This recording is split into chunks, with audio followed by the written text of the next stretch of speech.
కర్నూలు జిల్లాలో ఉల్లి ఈరోజు గుగ్గోలు పెడుతున్నాడు. మొన్నటి వరకు ముఖ్యమంత్రి చేసిన వ్యక్తి. ఒకసారి రికార్డులు చూడండి. 2020లో కూడా ఉల్లి ధర విపరీతంగా పడిపోయింది. ₹2 ₹4 పడిపోయింది. కనీసం ఒక రివ్యూ తీసుకోలేదు. కనీసం రైతులు ఏ విధంగా ఇబ్బంది పడుతున్నారో తెలుసుకోలేదు. ఈ రోజు నువ్వు ఆ రోజు ఉల్లి రైతు ఇబ్బంది పడేటప్పుడు నువ్వు సాయం చేసి నువ్వు మాట్లాడితే దానికి ఒక అర్థం పర్థం ఉంటుంది. 2020 సంవత్సరం నువ్వు ముఖ్యమంత్రిగా ఉండేటప్పుడు కర్నూలు జిల్లాలో ఉల్లి ₹4 ఎవడు కొనక రోడ్ల మీద పడేశారు.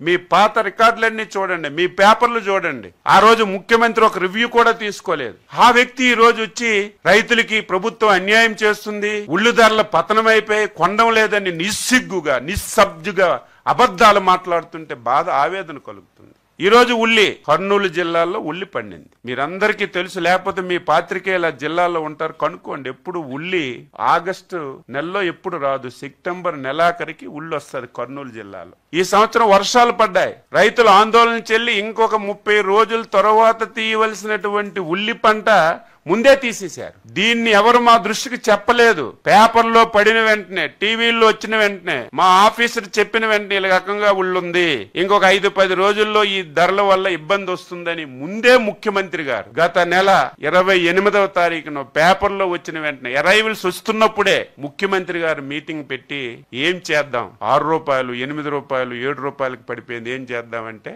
ఫస్ట్ టైం ఉల్లికి మినిమం సపోర్ట్ పై ₹12 పెట్టిన ప్రభుత్వం చంద్రబాబు నాయుడు ప్రభుత్వం, ఎన్డీఏ ప్రభుత్వం. గర్వపడి చెప్తున్నా.